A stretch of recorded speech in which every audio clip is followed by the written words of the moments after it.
The very word secrecy is repugnant in a free and open society, and we are, as a people, inherently and historically opposed to secret societies, to secret oaths, and to secret proceedings. We decided long ago that the dangers of excessive and unwarranted concealment of pertinent facts far outweighed the dangers which are cited to justify it. Even today, there is little value in opposing the threat of a closed society by imitating its arbitrary restrictions. Even today, there is little value in ensuring the survival of our nation if our traditions do not survive with it. And there is very grave danger that an announced need for increased security will be seized upon by those anxious to expand its meaning to the very limits of official censorship and concealment. That I do not intend to permit to the extent that it's in my control. And no official of my administration, whether his rank is high or low, civilian or military, should interpret my words here tonight as an excuse to censor the news, to stifle dissent, to cover up our mistakes, or to withhold from the press and the public the facts they deserve to know.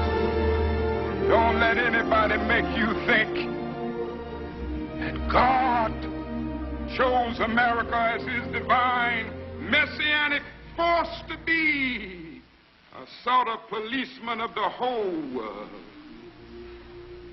God has a way of standing before the nations with judgment, and it seems that I can hear God saying to America, "You're too arrogant. If you don't change your ways, I will rise up and break the backbone of your power, and I'll place it in the hands of a nation that doesn't even know my name. Be still and know that I'm God." The promises of the great society have been shot down on the battlefield of Vietnam, making the poor, white and Negro, bear the heaviest burdens both at the front and at home. Though the civil rights leaders, for various reasons, refuse or can't take a stand or have to go along with the administration, that's their business. But I'm afraid tonight that I know that justice is indivisible. Injustice anywhere is a threat to justice everywhere. And the response and dedication of our citizens, whenever they are fully informed. I not only could not stifle controversy among your readers, I welcome it. This administration intends to be candid about its errors. For as a wise man once said, an error doesn't become a mistake until you refuse to correct it. We made the wrong diagnosis. We should change the treatment. So we're not making progress there, and we should come home. The weapons weren't there, and we went in under UN resolutions, and our national security was not threatened. We're more threatened now by staying. We intend to accept full responsibility for our errors, and we expect you to point them out when we miss them. Without debate, without criticism, no administration and no country can succeed, and no republic can survive. That is why the Athenian lawmaker Solon decreed it a crime for any citizen to shrink from controversy.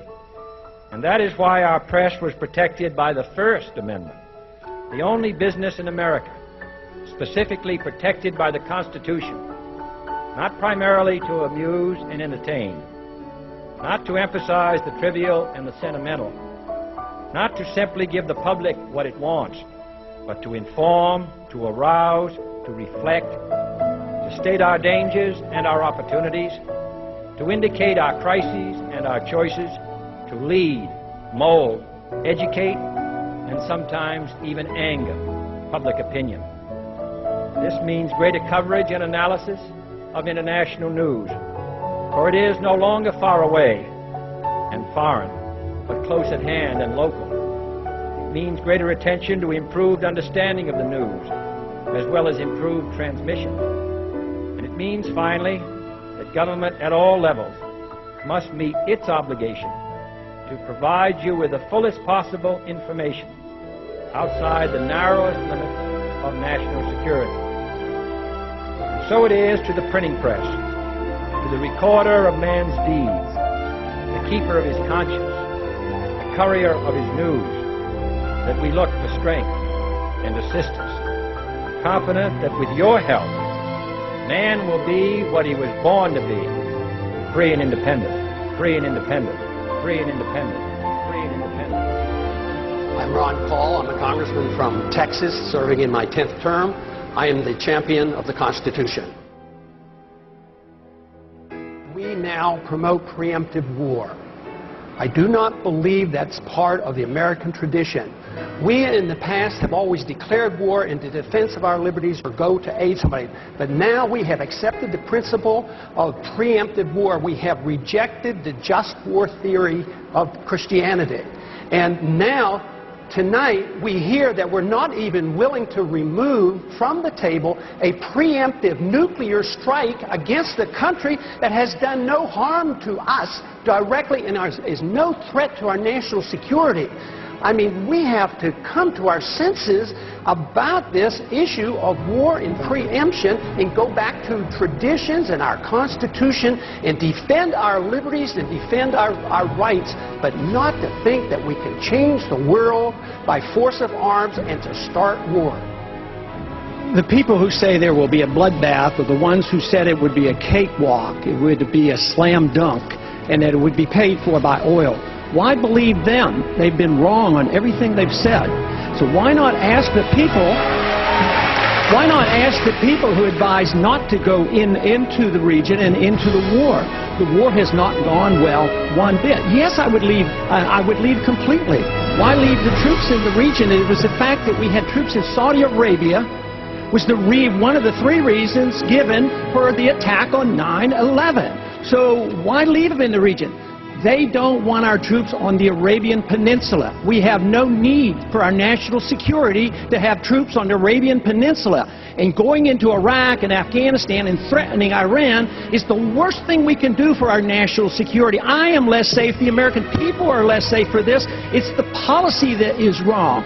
Tactical movements and shifting troops around and taking in 30 more and reducing by 5, totally irrelevant. We need a new foreign policy that said we ought to mind our own business, bring our troops home, defend this country, defend our borders. So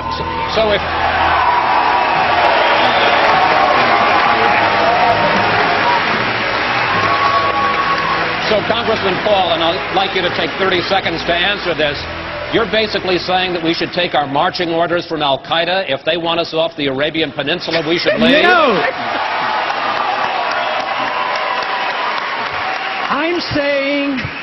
I'm saying we should take our marching orders from our Constitution. We should not go to war.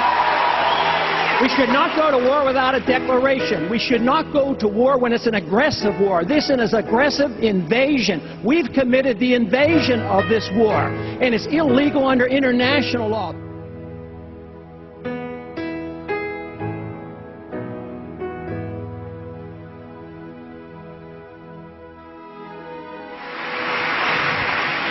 The American people didn't go in.